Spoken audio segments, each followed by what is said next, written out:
Oh, yeah. Mike, check. 1, 2. What is this? What's going on, my man? Mike is in the building. It's your boy WayneBreezie. Should we drop bombs on him early? Dropping bombs on him. Aknelly style. Mike, what's going on, baby? No harm, no foul. Is that who you? Is that Mr. Yeah, but before that, he had a song called "Dropping Bombs" on him, though. Before he was gritty. Before he started, he would turn into the up north Uncle Luke. Like, my bad. I went straight to the perversion. Oh, okay, I'm sorry. hey, I'm just saying. It's he had a hood song. What a time, man! What a time, right? And that's what we're gonna do right now. We're gonna have a great time here. We're gonna drop bombs on them, man. We're gonna discuss a couple of things. But Wayne, I gotta ask you a question. Yo, before we get to the meat and potatoes, oh wait, we supposed to do like formalities. Do we have official formalities for the show? Yeah, I mean, they know to subscribe to the channel. So we have 2 channels that we simulcast on, right? So you got the WayneBreezie channel, you got the Nothing But Niners channel, and I hope I spell everything out right because Mike got 2 different ways he spells Nothing But Niners. So Mike needs to correct WayneBreezie when he doesn't. I'm talking like I'm not talking to us in third person. That is weird, right? And the funny thing is, you said subscribe to Nothing But Niners, which is cool. It depends on what you're talking about. Like if that's Twitter, it's a 9. If it's YouTube, it's spelled all the way out, and that's fine. So you can just leave it that way, and it works out. They'll find us. So what I need you to do, go on Twitter, and I need you to spell it the way it's spelled on YouTube. So it's just uniform. It's universal. It's not enough numbers. It's not enough characters. That's why we had to put the 9 in there. It might be now because it's X. For real? I have to check that out. Yeah, I have to check that out. Definitely try it.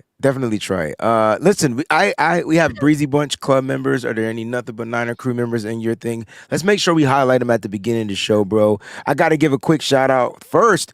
We have a new member over the Breezy Bunch crew, and every time we get a new member, we do the air horns. We do the DJ air horns. Shout out to Diamond Dog Sports. Diamond Dog Sports. Oh, I like that dog sound. I can't do it like that. My voice. I gotta go high pitch. Diamond Dog Sports is in the building. He left a dope message, yo, and I'm gonna try to find it. And let's see if I can find it here. He says he came across the channel during the preseason. Where the hell did it go? Where did it go? It was here. Here it is. I see it. 351. Right. There you go. Came across the channel. Came across the show in Preezy's first time in the chat. Loved the content thus far. All of the drama of our off season, this show and Chapman's kept me sane. That's what's up, bro. And I'm gonna ask you, encourage you to go ahead and subscribe to the Nothing But Niners channel because that's where you get the philosophical, analytical, theoretical. I can't think of it. You're lying. Our shit is not that boring. Don't. I'm sorry. Oh, our stuff. I'm sorry. It's mad early in the show. I am sorry. No, because when I'm on the show. You, Mike, I'm gonna call you an educator, like TAUER, like the K, like because you will find a way to push a button. That's why I said the show is far more entertaining than analytical and theoretical. But analytical is good, theoretical is good. Don't act like you don't got your crazy conspiracy theories, bro. I have my thoughts and I stand by those thoughts, absolutely. Yeah, but you know what I'm saying is, there's no way I want anybody coming to me for analytics. There's no way I want anybody asking me, well, what formation were they in? No. But we make the analytics fun. This dude is trash, and we need better protection on the right side of the offensive line if we're gonna make it work. But that's all I'm saying. Okay, listen, shout out to my man Jason S. He's in the building. He's been in the building. He's always in the building. I appreciate your message. I commented to you personally. Thank you so much. Jax is in the building. She says, hello, Faithful. Have a great show. Mike Ing is in the. Mike Ing is always supporting us, man. This is always great. Everywhere. Great brother from another mother. That's how I look at it. Coach Cruz is back. He won 3 football cards today on the WayneBreezie show, bro. 3. Was he the only viewer? Like, how he do that? No, they was going at it. He just was quick with the trigger, you know.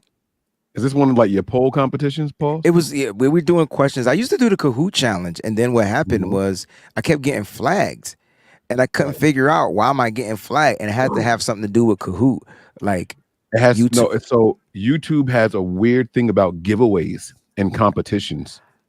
Oh, it's a really, really weird rule that I came across, and I don't know if you remember. We tried to do it like when we first started. We did this whole big competition and everything like that, and I started getting stuff behind the scenes about that, and I was like, all right, maybe we can't do that. Oh, see, so they think that I'm doing giveaways, but if I don't post it live, like, then they won't say any. YouTube, y'all corny, man. Corny. We Miss Debbie trying. gave the first super chat contribution. She gets the foghorn. I got my buttons wrong. Miss Debbie, the beautiful Miss Debbie, love having my lunch break with two of my favorite men talking about the 49ers. I can't wait till we see. We're gonna see her week 5. You know, she's gonna I have got to 2 get my tickets. bodyguards. Yeah, you need to get on I got that, to get bro. my tickets. Yeah, Yeah, man. Me and my daughter are going to be out there. That's gonna be dope. Hey, y'all remember to hit that like button and hashtag with the BB and NBN. Yeah, I like that. Moses in the building too. What's going on, Mose? All right, Mike, let's get down to the nitty gritty. Just real quick news. So what I have so far, update, Dre Greenlaw isn't practicing today due to a groin injury. I remember on that hit, he got up gingerly. There was one hit in the game, and he got up little ginger and walked off funny, but it remained in the game. Never came out. But no injuries. Are you concerned, Greenlaw? Injury? I'm gonna tell Shut you up, the truth. Mike. I already know where you're going with this. I can see the I smirk. feel like it's a trick question. I feel like you're trying to trick me right now because according to you, we shouldn't care. We shouldn't care. That's what they get paid for. Go out there and play the whole game, and just injuries is part of football. So I didn't want him to come right? out. Right. I'm not asking him to come out, but I am concerned. I want this team to be as healthy as possible all year long. I prefer the starters to stay upright, and I don't want injuries on anybody. But if someone does have to get injured, let's be real, I prefer it to not be the starters. So I am concerned, and I hope it didn't happen too late in the game when the game was out of hand. And this could have been something that could have been prevented. Yeah. Not the show where we're going to sit there and break down injuries, but we will give you updates on news that comes out about our team. Mike, let's get down to the meat and potatoes, bro, because this is what everyone wants to know. Everyone's questioning the 49ers offensive line, particularly the right side. Mm-hmm. And let's look at week 1, Mike. And I have PFF numbers and grades. All right, here we go. I like it. Okay, and so what we'll do is we'll go through blocking overall, and we'll even break it down: run blocking versus pass protection. Let's go, baby. We doing a screen share on this bad boy, or we just going? You absolutely. I mean, I'm scared YouTube is gonna find a way to flag it, but yeah, we're going to screen share for a still image. I'm just being funny because that's what they do. Okay. Like, they be on it though. Yeah, but I just feel like YouTube got it out for WayneBreezie. Everybody else can showcase and do the things that they want on their channel, but when I do it, it's like, oh no, that's WayneBreezie. They think you're a farming system, man. Like you got to understand that you set off flags by production alone. So they don't understand how somebody can be on their channel live 20 out of 24 hours a day, 6 days a week. They don't get it. Oh, they think I'm spamming, is what you're saying. Yes. They're watching you significantly more. The Watcher. You know? Ooh, that was a dope song too. The Watcher. All right. I thought you were doing the Usher. Oh no. All right. Look, Mike, before we get into these numbers, because they're up here and everybody can see them, because sometimes the show is going to be analytical. Mike, just off the eye test. I sound like that cartoon that. Just off the eye test, I had no idea my man Spencer Burford put up an 11. Did he get whooped this bad all game? Bro, he was the worst offensive lineman in the game. But listen. What's the scale? Like what is this out of 100? Like what is this? Tell me this maxes out at like 75. You have to stop making me laugh. I'm sorry. I'm trying to be analytical. I have my professor cap on right now. All right. Look, Spencer Burford. Ooh. And why they put it in red too? Like they wanted you to see it. Did you notice that they wanted you to see it though? Because I wouldn't have been looking for the 11.4 number. I would have been at the overall number. But Mike. Mm-mm. But listen, you know what? Colton McKivitz right above him. Yeah. With significant grade. With significant eye test. You didn't answer my question, Mike. This is the problem. You don't answer the questions. I'm sorry. Ask the question. I'm gonna answer it directly. I won't. Eye test, Mike. Eye test. Who was the weakest link? Eye test. McKivitz. Okay, and why? Give us the substance. So I look at I look at the weakest link as the biggest risk to the team's success. Right? If you're a guard, you have a center that can help. Sometimes you have a tackle that can help, and then the other way around. Right? Sometimes you might not have an assignment. You might be going up against a 3-4 front, and you can help with the tackle, or you can help with the center. Right? I think a bad tackle feels so much worse. I think watching Brock Purdy get sacked on back-to-back plays, losing the ball on one of them, felt significantly worse than anything I saw or didn't see Spencer Burford doing during the game. Technically, it wasn't back-to-back. It was a sack. Oh, no. Yeah, it was a third down and then the following first down. No, I thought it was a different possession. It was a different possession. Yeah, but technically, it wasn't back-to-back. Like, it was like Brock took a snap. And he got hit. Yeah. And then Brock took a snap. And then he got hit. I mean, it was literally his next snap. It was the next possession, but it was the next snap. Okay. Back to back. I'm all I'm saying is it looked like did you hear the interview with Trent Williams and what he said? What did he say? Tell me. I've never heard this shit come from a offensive lineman in my entire life. You ready? Oh, I kicked my camera. I'm sorry. He said, ground shaking. Go ahead. He said, I wish that the Pittsburgh Steelers offense would have been better. Yeah. So I got to ask this question, Mike. Mm-hmm. Was the offensive line gassed? Obviously so, but Trent old and big. So you gotta factor that in there. Yeah, but it's not a knock. He's still great. No, but the reason why I'm asking that because on two of those sacks, one was on Brock Purdy, but on two of those sacks by Colt McKivitz, the dude literally just stood there, bro. He didn't get low. He didn't even get to the pad level. He didn't even it's like he didn't even defend. He was just like, okay. Bro, as upright as this cup from no ad, no promo. There's no bend in upright. That cup, Mike. There's no bend. At all. Even the straw was stiff. It wasn't a flexi straw. Like this joint was just straight up pause. Right? Like, and that's how he played on two of those snaps. And it drove me crazy watching that happen. It was only on those two snaps. I watched the other, it was like because you just broke it down. Same, I don't know if it's same quarter, same drive, same whatever. And it just looked like he had nothing in the tank. Not an excuse. Not an excuse. I'm just saying I wonder if he was unconditioned at that moment.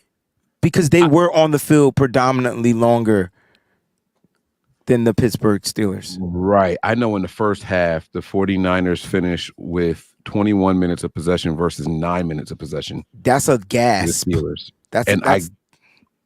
I don't remember if this was what quarter this happened in, but it was bad.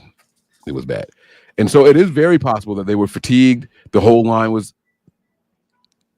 a little stressed out. I'm sorry, my dog just licked my forearm for no reason. Like I'm sitting here talking, he licked my forearm. I think that's normal. It's not. We don't do the licking in my house. Okay, so my bad.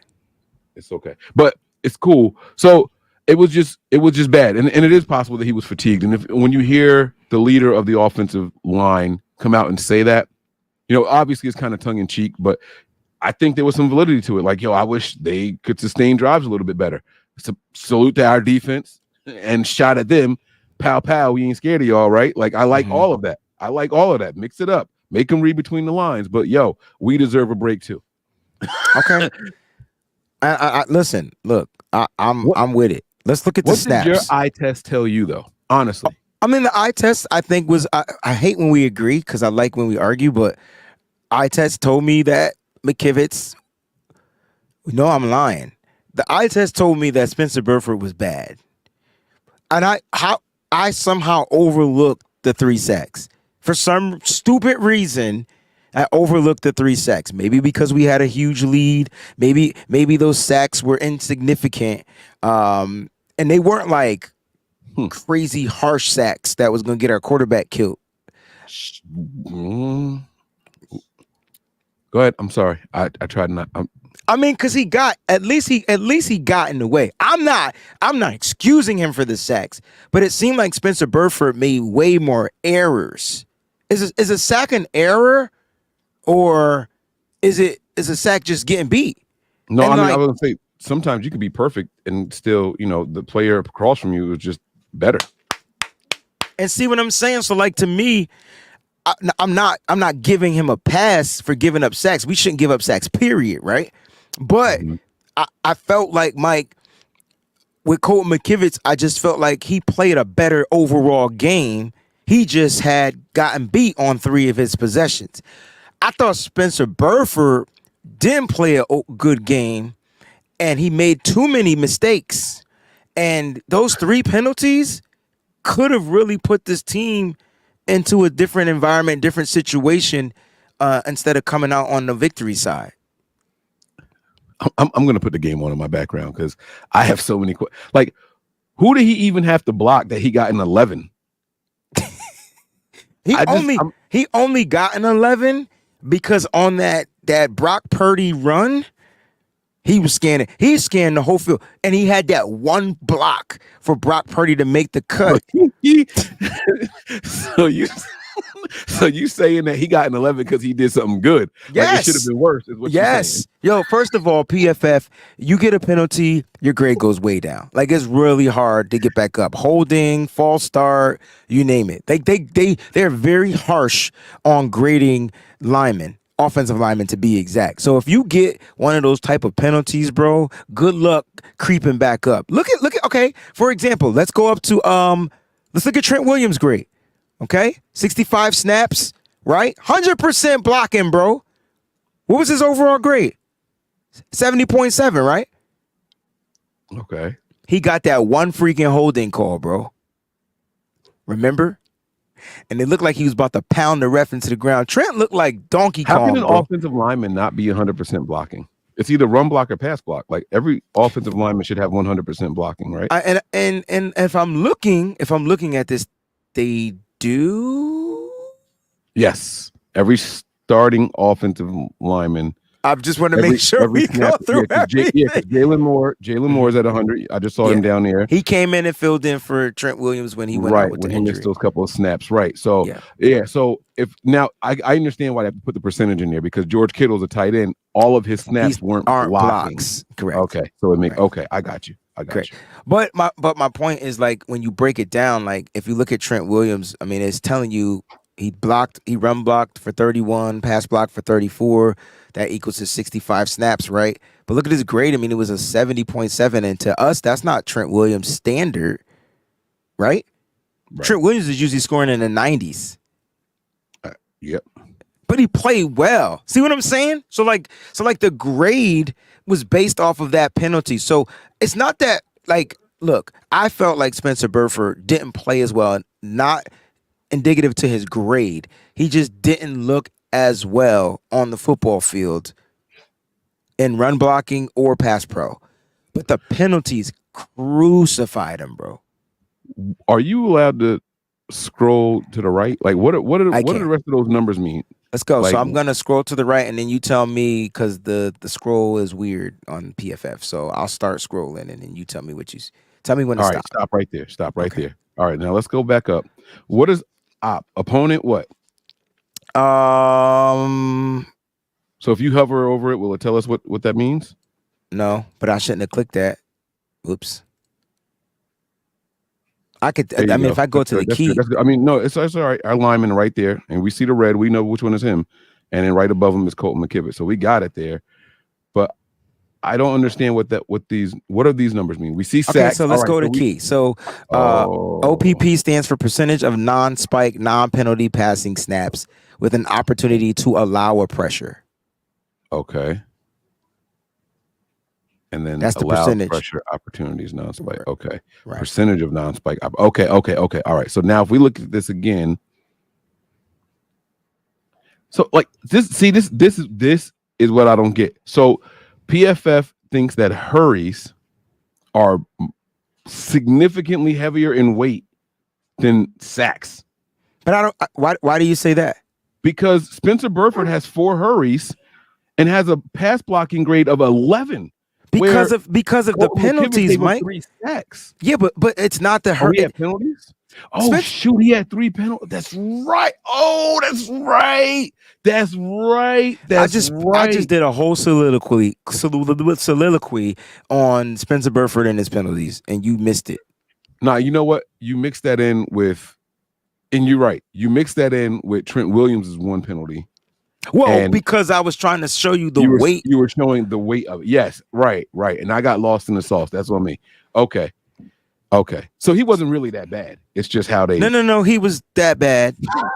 He wasn't an 11, bro. I could go in right now and be an 11 and not know any assignments. Like he wasn't an 11. No. He was that bad, bro. Like cheesecake. He had one. I'm telling you, his best play. I swear to goodness, bro. No cap. His best play was on the Brock Purdy. First of all, he had nobody to block. He was the only lineman with no one to block. So you know what he did? He scanned the field. It was dope. Listen, Mike, go back and watch the run. It was the 17-yard run by Brock Purdy in the 4th quarter. Go back and watch it. He scanned the field, bro. Like you head on a swivel, right? It's like what they teach him. Head on a swivel. As soon as the first defender came toward his quarterback, he hit the NOS button and took off and cracked him. Brock followed that. Brock turned into a running back on that play. I get excited with running for some reason. That's just who I am. Brock turned into a running back on that play, saw the block, cut back to the right, had got more yards, and then hit the grass. That's the play that made me say, "Oh, he need to learn how to slide." Yes. He just kind of like went in the fetal position while running. That's the play. That's the play. Okay, I got you. Okay. I see. And now you're saying that's his only positive play. I doubt, but to me, that was the only positive play. Every other play, he was getting beat. And so who's the real weaker link then? That's the guy who has penalties and pressures, or the guy who could get your quarterback's arm that just is surgically repaired injured. Is this a rhetorical question? I'm asking you, which do you value more? I hate giving up sacks. I feel like penalties can be corrected, but they're going to grade you low. Period. I don't give a freak if it's PFF. Mike and Breezy, you know why? Because the penalties, Mike, stalls drives.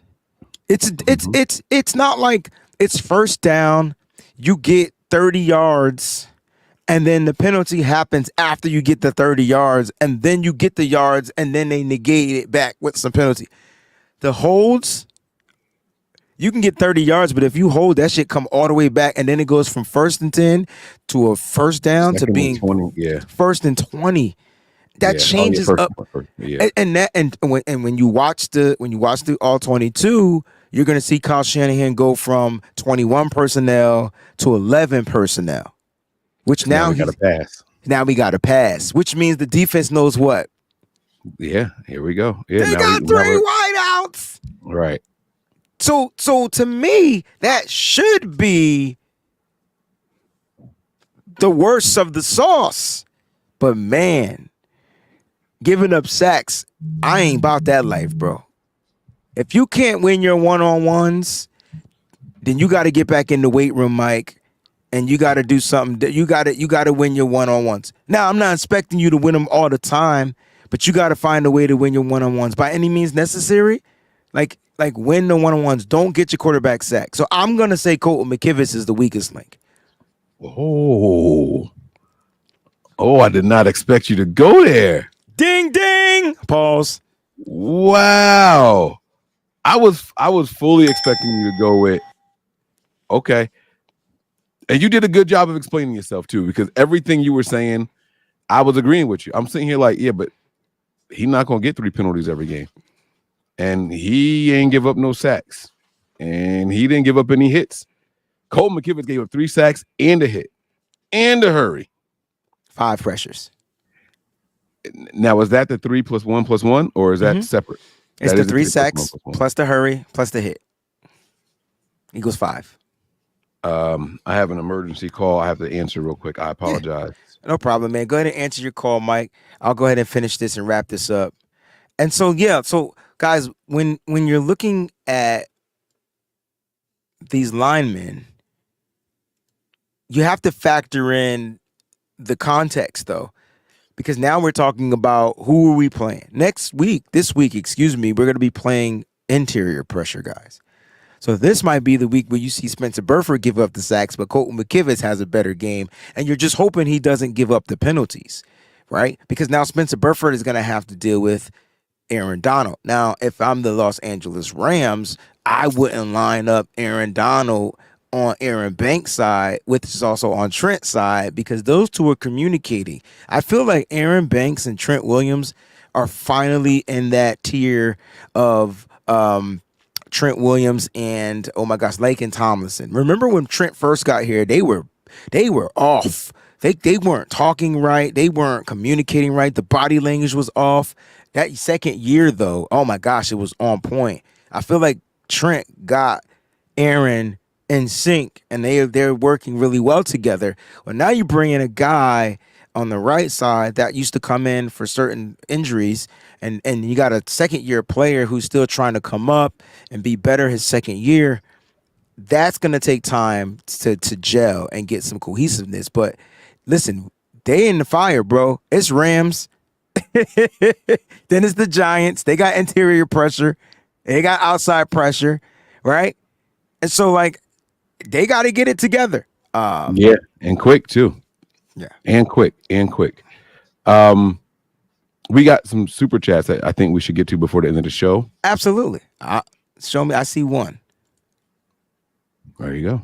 I love this 30-minute show. From my head down to my legs. You six. Remember that commercial? Mm-hmm. Super chat. Her birthday's in 3 days. Mike, you're going to have to sing happy birthday to Jackson 3 days. All right. I'm with it. It's on a Saturday, so we got to do it Friday. Uh-oh. Okay. All right. Which version are we doing? I just saw this new one. It's pretty dope, but we need There's too many words, bro. We got to rehearse that joint, yo. And why black people always got to remix the joint to like. Why are you mad? Hold up. Why you mad? Because why got to turn into like it should be Stevie or regular. Now we got to singing to Jesus first of all, and the regular one gets your page blocked. That's why they don't sing in the restaurants. The regular one don't get your page blocked. Well, okay. I'm sorry. The regular one is public domain. If anything, Stevie should get your page. It is. That's why they can't sing in the restaurants no more. You never notice that they all do this old corny like. Yeah. That's why, because restaurants were getting in trouble for doing that. And I don't know who owns the song. I don't know, but they were coming at the resturants, bro. Wow. But you mad at the swag? Yo, they had swag. I know it does have swag, but why you gotta like, why? Like Stevie's cool. Stevie letting everybody use it. Just rock with the Stevie joint. Why we gotta always remix something and make it something different? I mean, I hear you. I mean, it's just another thing to learn. Yeah, it's dope. Don't get it twisted. But go ahead and sit there and learn it. You better get it right. I'm not learning that. But I just want to know why you was mad. It's a lot. It's too much for me. Because it's too much. That's my point. That's my whole thing. That's the whole thing. It's too much. Well, all right. So we're gonna do the Stevie version? Stevie version, bro. All right. I never knew you couldn't sing happy birthday. And how can you can't copyright a melody. That's why I don't understand how it happens. And don't tell that the Marvin Gaye family you can't get somebody for melody. Never mind. We're not gonna have this conversation. This is the wrong podcast, but I get you. No harm, no foul. Mike, you never told us who was the weakest link. No, I'm actually going to go with Colton McKivitz as well. That's why I was surprised that we were going to agree with each other. And I think for obvious reasons, I would prefer somebody who doesn't have fatigue issues out there. Injuries can be injuries. Good Lord. Penalties can be fixed. Penalties can be worked on. And I expect improvement from both of these gentlemen. But don't get my quarterback hitting his arm over and over when he's got, when he's got one job to do. And what's more encouraging to me is that Spencer Burford wasn't as bad last year. He was not this bad last year. I wonder if it was because of Mike McGlinchey schooling him. Very possible. Very possible. You know, Mike McGlinchey was a vet. And so him being a veteran, opposed to Colt McKivitz, this is his first year starting. Ah, man, Spencer Burford, I'm looking at it now. He was kind of getting pushed around even in the run game, man. I mean, toward the end of last year, it was like he kind of mid to end, he started running out of gas. This is probably why Kyle Shanahan doesn't really want to rock with his rookies. You saw him shut Drake Jackson down. Like, yes. Yeah, they're coming fresh out of college. And they were rotating him. Don't forget that. He was coming in and out throughout the year, man. Good point. Yeah. Good point. Once Brunskill was back into the swing of things. So, Mike, since you said that, and we're going to wrap this up, do you think we see more of John Feliciano against the experienced? Okay. Ladies and gentlemen, thank y'all so much for tuning in to No Harm, No Foul. We'll be back tomorrow, same time, same place, 4 p.m. Set your clocks, your alarms, your Apple Watches, and all them other types of things y'all be using to tell time. All right, we'll be back tomorrow, 4 p.m. Eastern Standard Time, man. Until then, stay up, faithful. We out.